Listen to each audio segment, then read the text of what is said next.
Cuz I've got a story for you. You struggling there, big dog? Anyway, all right. Today, we're diving into one of the most tragic mysteries in American history. And one of the most perplexing investigations of the 20th century. Deep in the heart of the Appalachian Mountains comes one of the most captivating of true crimes. Or is it? This is Uncovering History Investigates The Vanishing. Or the haunting story of the Sodder family mystery.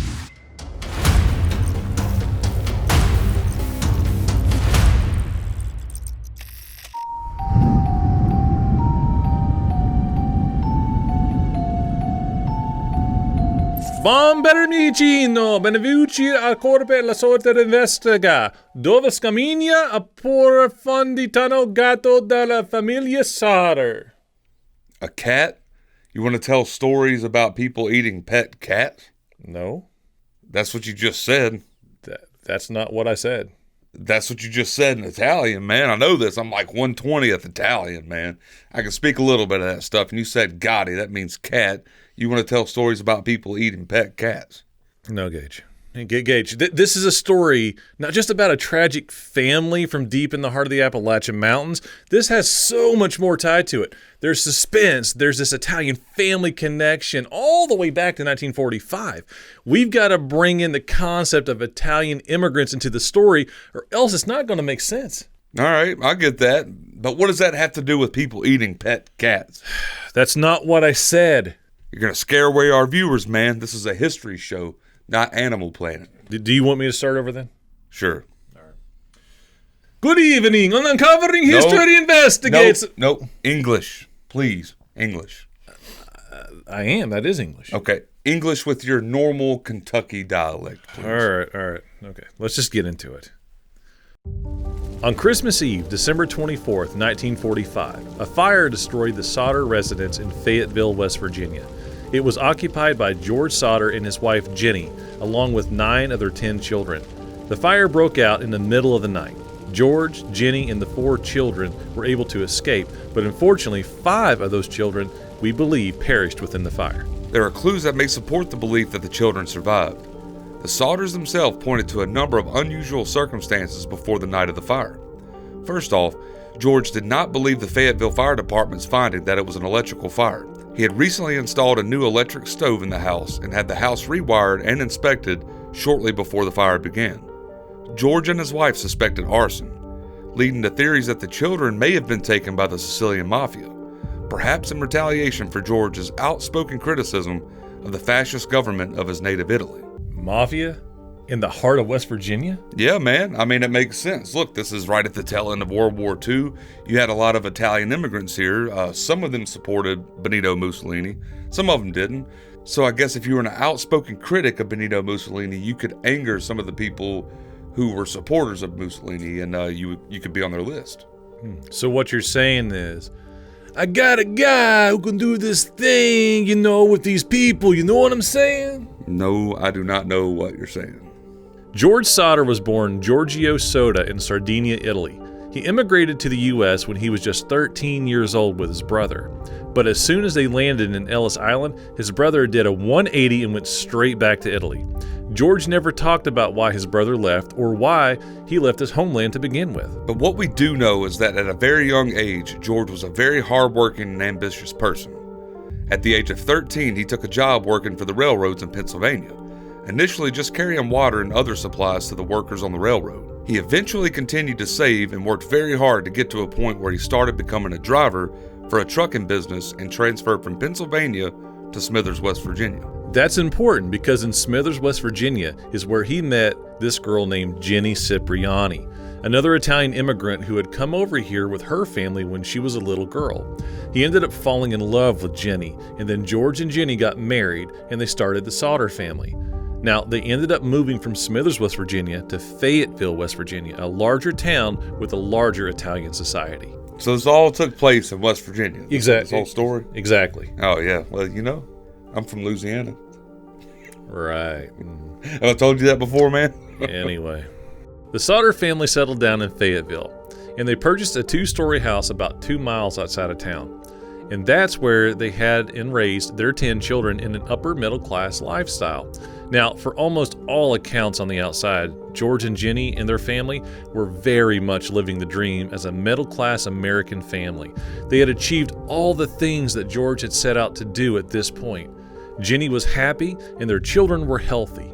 George was a hard worker and he was developing a family legacy in business to give to his children when he was gone. So everything seemed to be very much a picturesque American dream. However, George was a very outspoken individual. George wasn't shy of speaking his thoughts and beliefs to other people, and that sometimes got him into hot water. There's a lot of stories that we'll get into when we talk about the facts of how he may have jaded or angered certain people because of his beliefs. So you mentioned the idea around George's outspoken feelings towards Mussolini, which is a very big topic in this investigation. Although George was very outspoken, Jenny was more soft-spoken and caring, and they were both very loving to their children. Now that's very important. I want to kind of express that to take into consideration here, because anytime that we're dealing with an investigation like this, it's often the parents who are the first people that you point a finger at. But in this case, and you'll see this as we go through the evidence, that George and Jenny did everything they could to save their 5 children, and they spent the rest of their lives fighting to try to prove that their children were still out there. The Sodder family was celebrating Christmas Eve in 1945. Marion, who's the oldest daughter, had been working at the dime store in downtown Fayetteville, and she surprised 3 of her younger sisters, Martha, Jenny, and Betty, with new toys. They were so excited that they asked their mom if they could stay up past what would have been their usual bedtime. At 10 o'clock at night, Jenny told them they could stay up a little later as long as Maurice and Louis, some of the older brothers, remembered to put in the cows and feed the chickens. George and the 2 oldest boys, who were John and George Jr., who had spent the day working with their father, were already asleep in the upstairs of the house. After reminding the children of the remaining chores, Jenny took Sylvia, who was 2 years old, upstairs with her, and they went to bed. At exactly 12:30 at night, the phone rang. Jenny woke up and went downstairs to answer it. Now, it's important to note here that this is 1945. Most homes don't have telephones. The ones who do, they've only got one. And this is important because the phone in the Sodder's house was downstairs in the living room. So that meant that Jenny had to get up, walk down the hallway, down the stairs to the living room to answer it. And when she did, a woman whose voice she didn't recognize was on the other side of the phone. She was asking for somebody that Jenny didn't know. According to her statements, though, with the police, she recounted hearing a lot of clinking glasses and laughter in the background before the woman gave what Jenny referred to be as a sarcastic laugh and then abruptly hung up the phone. But what's more important with this is what Jenny noticed in her surroundings after she hung up the phone and started back upstairs. She asked the boys to do all the chores and lock everything up, and then asked the girls to shut everything off when they went to bed. Now, her one daughter had fallen asleep downstairs, so she was on the sofa, but she also noticed that all the lights were still on in the house. And that was very strange because the boys were typically pretty good about doing their chores, and the girls are typically pretty good about doing all the things to shut down the house. But the lights were on, the drapes had not been drawn, and the doors, both front and back, were unlocked. But Jenny, again, just credited this to the likely fact that it was Christmas Eve. The kids were excited about the morning, so they probably just rushed through everything so they could get to bed and be ready to celebrate in the morning. So Jenny locked the doors, lowered the drapes, and turned off the lights. She left Mary asleep downstairs, and then she returned back upstairs to go to bed. At 1 o'clock in the morning, Jenny again was awoken by the sound of an object hitting the roof of the house with a loud, thundering bang before the object rolled across the tin metal roof and fell off the house. Jenny laid awake in bed for a moment, waiting to see if she could hear anything further. After satisfying her curiosity that it must have been nothing, she went back to sleep. But about a half an hour later, she woke up again, this time smelling smoke. She got up and followed the smell downstairs to find the room that George used for his office engulfed in flames. She ran back upstairs, screaming for George to get up and get the boys, while she grabbed young Sylvia and ran out of the house. Both the parents and 4 of the children, Mary and Sylvia, John and George Jr., were able to escape the house. Jenny and George were outside, but frantically yelling back into the house, calling for the other children who hadn't appeared from the house that was quickly being consumed by the fire. The other children, Maurice, Martha, Louis, and Betty, all slept in the attic of the home. John, the eldest son, stated in an interview that he had actually gone up into the attic and alerted the other children to come down, actually seeing his 5 siblings in the house. However, he later on recanted that and said no, that he had never gone into the attic. He merely yelled upstairs into the attic through the door, alerting the other kids to hurry and get out of the home. But what we do know is that there were many efforts to try to put out the fire and save the kids. On the way out of the house, Jenny picked up the phone and made an attempt to call the fire department, but the phone lines didn't work. That's very interesting because this is only, about an hour after she received that weird phone call, just after midnight? So somewhere between midnight and about 1:30, the phone stops working. Yeah, and the other thing that was interesting at the time was the fact that the house was still lit up. The Christmas lights were still on, meaning that at the time the family was evacuating the house, the electricity was still on. So there was no legitimate reason why the phone lines shouldn't have worked. Well, I think this is going to play a big part in the investigation because it heavily contradicts the findings that the fire department gave. So keep that in mind. When the family did get outside of the house, Marion ran across the street to the neighbors and tried to call the fire department, but nobody answered. A bystander who was driving down the road saw the fire, reported they turned around, went back to a local tavern, and also tried to call the fire department multiple times, but still didn't get any response. Eventually, though, somebody who we don't know went to a party and finally got a hold of the fire chief, F.J. Morris. Now I want to take a moment here to talk about F.J. Morris. There's a level of incompetency that's considered a tolerable level during an investigation, meaning if somebody does something wrong or they forget a certain element or a certain topic, but their story overall is factually accurate, and after repeating it, the details are the same, no matter how many times you're questioning them, then that level of incompetence is considered acceptable because, nobody's perfect. But people are going to forget things over time, and that's common, right? However, the level of incompetence that F.J. Morris showed, not only during the investigation, but during the actual emergency itself, takes it a little bit further to the point where he's no longer considered incompetent. In my opinion, he's more along the lines of a suspect. During this critical point in time, while everyone is trying to get a hold of the fire department, George and Jenny are getting very frustrated. Their children are still in this burning house, and the fire is beginning to burn more rapidly. They try to enter the house again, but they can't because the stairway is now completely filled with smoke, and there's flames roaring on the first floor. So George remembers, I've got a ladder up against the side of the house. I always left this ladder there. It should reach the upstairs window. If I can get up to that window and break through it, I can get the kids out of the attic.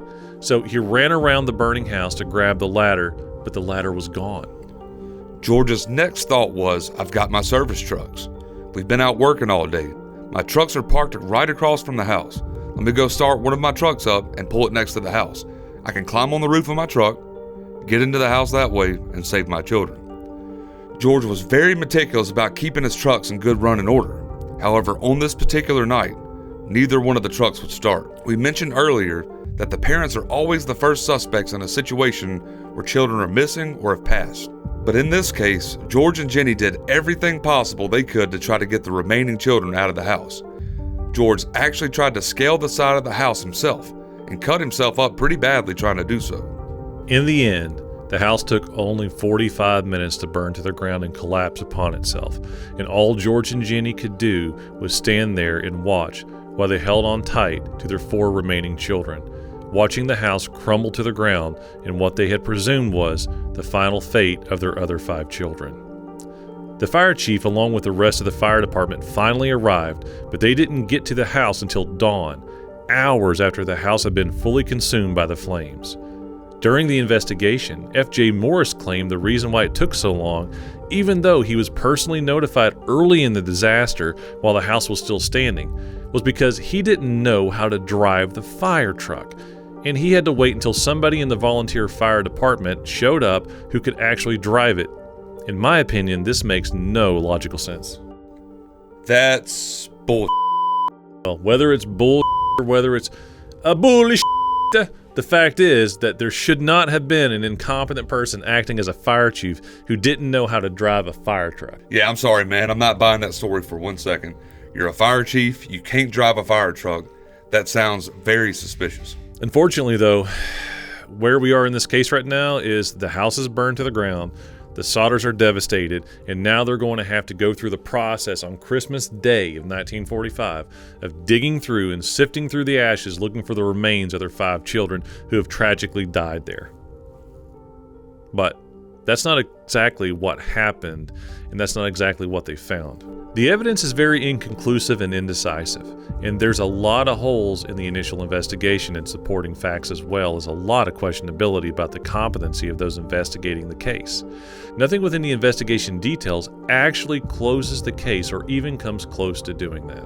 After the fire department finally arrived at dawn and began their investigation, the home, having collapsed upon itself into the basement, showed no signs of human remains. According to F.J. Morris, he concluded that the heat from the fire must have been so intense that it completely incinerated all 5 children, leaving nothing more than ash within the rubble. However, Deputy Morris is implicitly found to have contradicted this statement through his actions. Evidence also soon emerged indicating that the fire had not started via an electrical fault, which was initially stated to have been the cause of the fire by the fire chief. All physical evidence suggested that it was set deliberately. Multiple people, including the state police, had done their own examination of the property and concluded that the fire did not start in the location on the lower floor by the electrical box, as the fire chief stated. Instead, it was likely to have started on the roof and then burned down the side of the house. Validating this point, a bus driver who had passed through Fayetteville on the night of Christmas Eve stated that they had seen somebody throwing what looked to be fireballs at the house.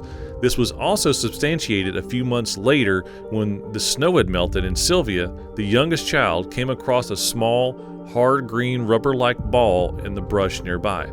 George claimed to his wife that the object looked to be very similar to that of a pineapple bomb or a hand grenade, or a similar incendiary device that was used in combat. Jenny had previously accounted that she was awoken to the sound of something hitting the roof of the house, then rolling down it right before the fire started. This information led to the Sodders hiring a private investigator named C.C. Tinsley from a nearby town of Golly Bridge. Given the fact that there was enough evidence to substantiate the likelihood of the children having been kidnapped from the house, he felt like the home was deliberately burned to cover up the crime and/or punish George, and it warranted a further and more in-depth investigation. It's also important here, Gage, to note that the local police chief, the local fire chief, nobody was investigating this any further.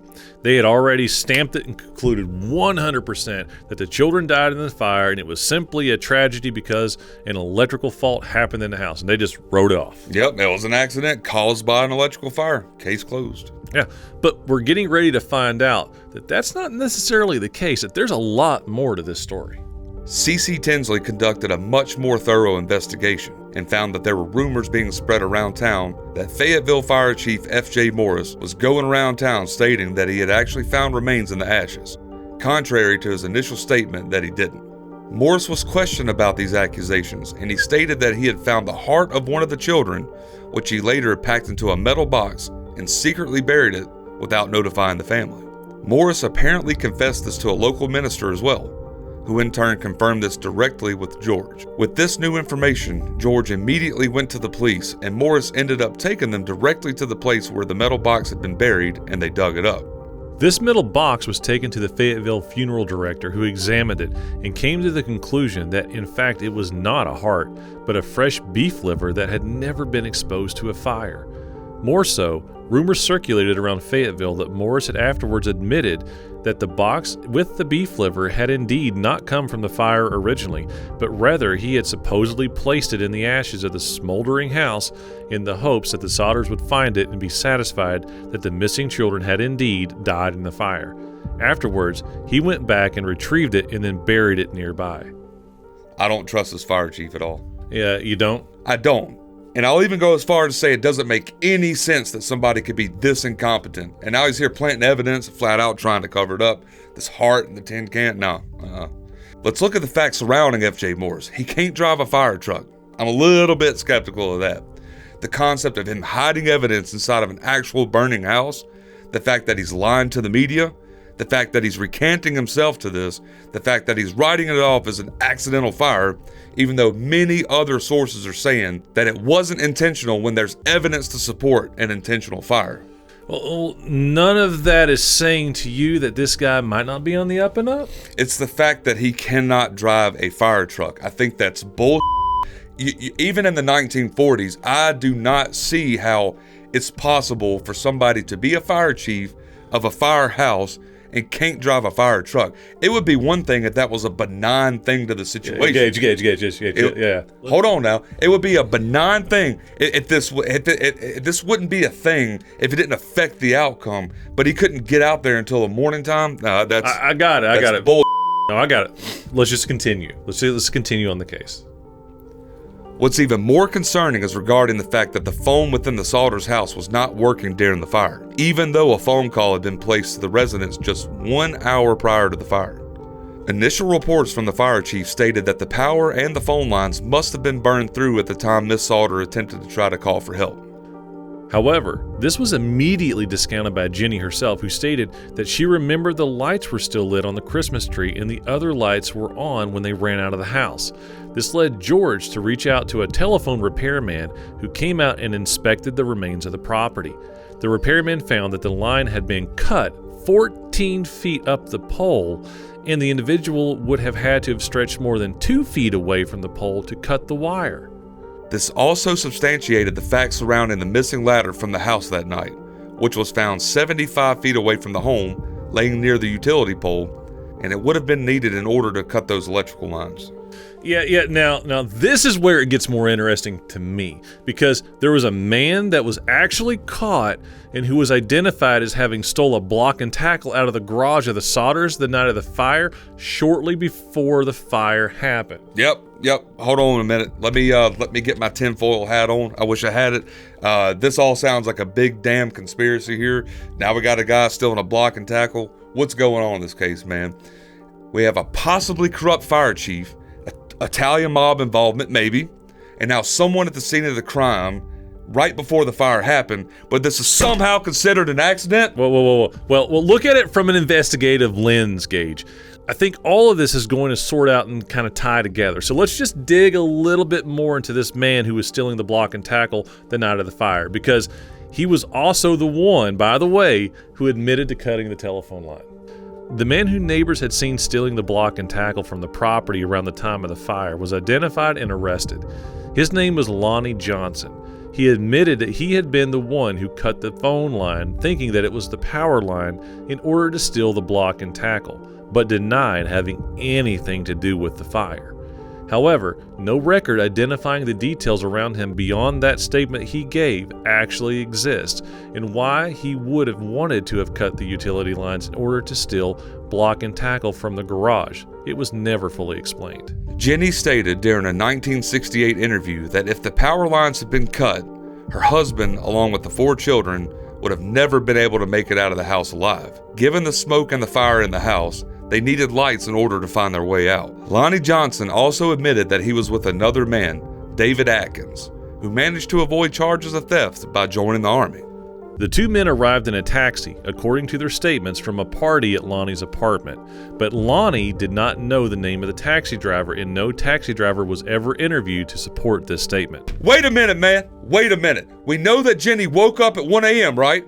We know she got that phone call, right? She woke up at 1:30 and the house is on fire. So we know that the time frame for all this was roughly, 60 minutes? Mm-hmm. We also know that she woke up about 30 minutes into the time frame and heard something hit the roof and roll down the side of the house. Could that be that little pineapple thing that little girl found? Yeah, definitely. Mm-hmm. That could have been. Yeah, so that's what I'm thinking. So Lonnie was at a party. All right, we know Lonnie was at a party. We go back just a moment. And this starts to make a little bit of sense now. There was a woman that called the house at about, 12:30? Jenny answered it. She remembered hearing clinking and clanging of glasses and the laughter in the background like there was a party. I even mentioned it whenever you were reading that. I even mentioned that. It sounded like it was at a party. And according to Lonnie Johnson's statement, they left a party at his apartment and they went out via a taxi to the property. Okay. Yeah. It's gotta be them, man. I'm putting my tinfoil hat on. And they're denying the murders, or if there were murders, or, even burning down the house. So these fellows expect us to believe that they showed up just to steal a simple block and tackle, but felt the need to cut the power line and the phone lines with no other ill intentions. Bull. Yeah, it makes no sense and no rationale, cuz. No. But many parts of this evidence in this case makes no rational sense. There were other witnesses aside from the Sodders that saw these guys on the property. The fire chief is obviously corrupt, and nobody aside from the private investigator that the family hired is even looking at the facts here. It's completely insane. I know this case happened, 80 years ago? But this is pissing me off. Cuz, calm down. All right, I agree. But we still have to get to the fate of the children. Many others outside of the Sodders believe the children survived. A neighbor who was watching the house burn on the night of the fire stated there had been a dark-colored car with Florida license plates leaving the scene with a large amount of people in the car, and many of them children, whom they believed to be the Sodders based on their sizes and looks. C.C. Tinsley also uncovered another witness in a neighboring town who claimed to have seen and brought food to the children at a diner just a few hours into the morning after the fire occurred. They claimed the children were with 2 men and 2 women who both spoke Italian and seemed to be highly agitated, then left abruptly after eating. The people working at the diner also noted the children looked tired and very frightened. So we've got visual evidence now that the children may have survived and that they were possibly with somebody of Italian descent who may have even been from Florida. And this really could support the Italian mob theory, man. Maybe I'm not crazy after all. Maybe I should not be wearing a tinfoil hat. Maybe this story just is full of but maybe, just maybe, those were the kidnapped children while the other 2 locals stayed behind to burn the house down. Well, I also want to kind of put out there that the Sodders actually had hired another private investigator who went down to Florida and actually checked to see if the children were there or to see if they could find out any information on this black car. But that guy never came up with anything. So they just came out of this completely empty-handed. After all these years, no progress has been made, right? Well, George also did other trips, which we'll talk about here in just a moment, to try to find the children throughout the rest of his life. So it wasn't just that one clue that led to the thoughts that the children may have survived. So let's get into some more information here because, we got more evidence suggesting the children did actually survive this fire. Independent pathologists hired by George and Jenny in 1949 did their own investigation of the burnt structure. There were shingles, coins, and other parts, including various books and paper, that suggested the fire was not as hot as initially stated by the fire chief. It's important to note here that George, having been very sorrowful after the burning of the property, went against State Fire Marshal requests to leave the property available for them to do further investigation, and he rather brought in topsoil and buried the remnants of the house under 5 feet of earth, stating that he was going to plant a memorial garden for the children on that spot, and that's exactly what he and Jenny did. However, after all of the additional information was provided to them through the investigation of Tinsley and others, they decided to go through a re-examination of the property and hired these pathologists to go through the process to finally validate if the children were in the house at the time of the fire or not. During the investigation of the remains of the property, they did find bones. They found pieces of vertebrae and pieces of pelvis within the soil. This was initially taken to the local coroner, who did an analysis and stated that this was in fact the bones of a boy between the ages of 12 and 14, which would have matched the description of Maurice. However, a secondary assessment was done by the Smithsonian. The Smithsonian concluded that the vertebrae showed no evidence that they had been exposed to fire. It was also stated in the report that it was very strange that no other bones were found in the area after allegedly careful excavation. Furthermore, the fact that the house burned for less than an hour, there should have been far more remains to substantiate the death of 5 individuals who perished in the blaze. In addition to this, the pathology report stated that the human bones that were found, which consisted of the 4 lumbar vertebrae, belonged to just one individual. The age was identified at death for the bones between 16 and 17, not 12 and 14, making them older than any of the missing children. Additionally, the bones were identified to be that of a girl and not a boy. But there's speculation as to how the bones actually arrived on the property. One of the theories was that George had brought in topsoil to cover the remains of the house, and in doing so, had inadvertently removed remains from a neighboring graveyard. Other theories frame F.J. Morris for having placed them there, along with the beef liver, in an attempt to cover up the absence of human remains at the scene. Man, that sounds like us, taking bones from a graveyard. We don't do that often. We do it, though. Also, during the Sodder's investigation, there was mention of an insurance salesman that came to the house about 2 months before the fire and offered George insurance. And when he refused, the man became outraged when learning that George was an anti-fascist. The man was quoted to have stood up and threatened him, stating that his house would burn and his children would pay. The salesman was referred to George by a former co-worker named Lorenzo, who was the beneficiary of the home insurance because he was also a co-signer on George's mortgage, making him a prime suspect for financial gain. But it's unknown as to whether or not George actually purchased the insurance. But we do know that this occurrence purportedly happened, and this was only about 2 months before the fire actually broke out. Yep, and now here's something else of interest that we're going to talk about. Immediately after the fire, and the conclusion from the fire chief was a burial for the children, Lorenzo was on the panel that signed the death certificates and concluded the fire was an accident.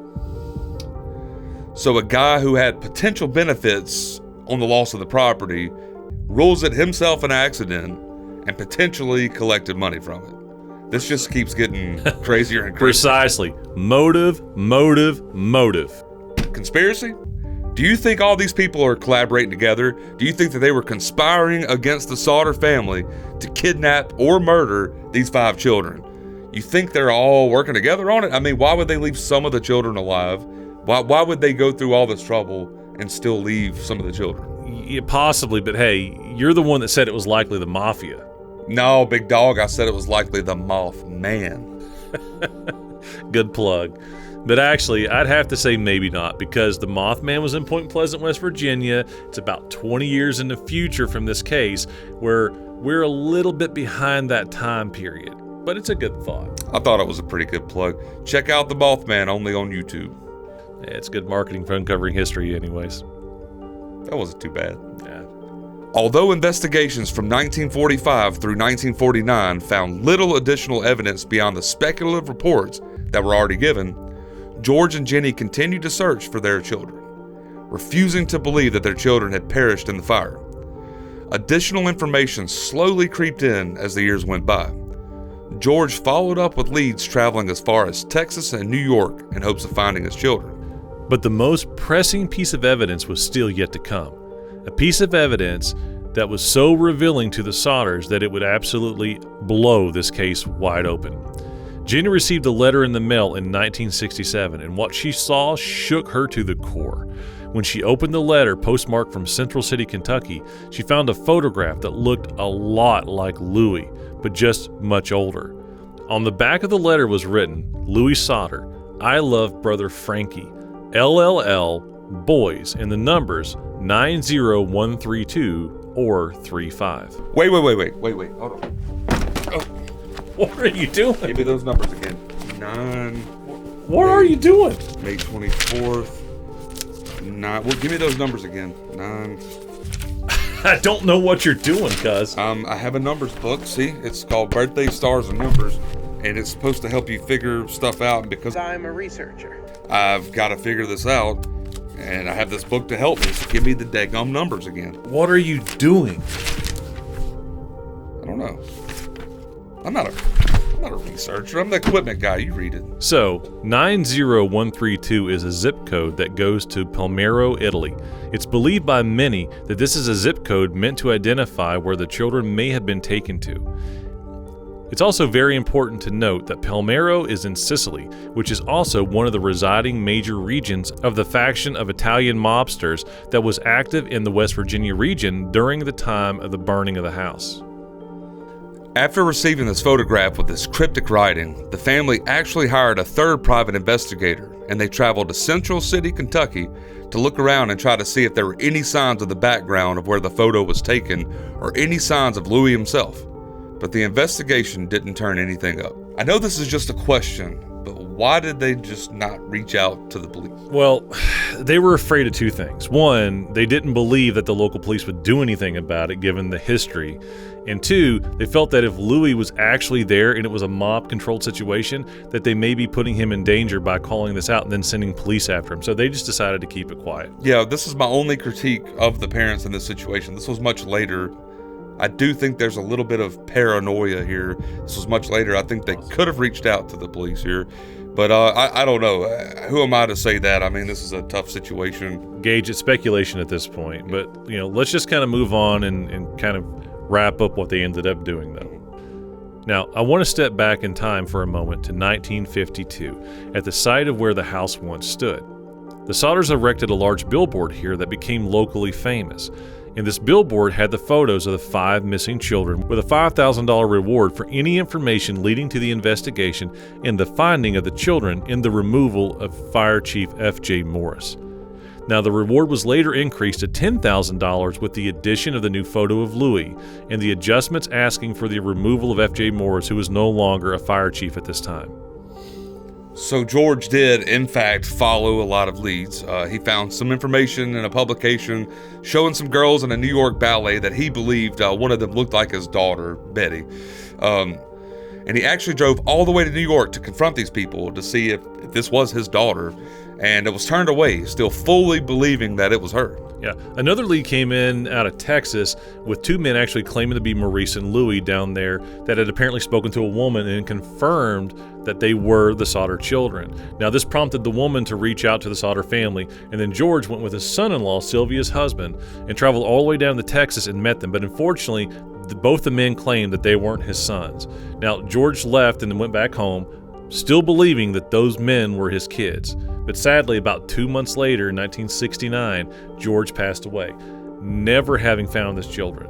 Jenny continued to live on the property, though, and continued to fight to try to find her kids, but she sadly passed away in 1989, and that's when the billboard was finally taken down. And all hopes of the investigation slowly started to fade away.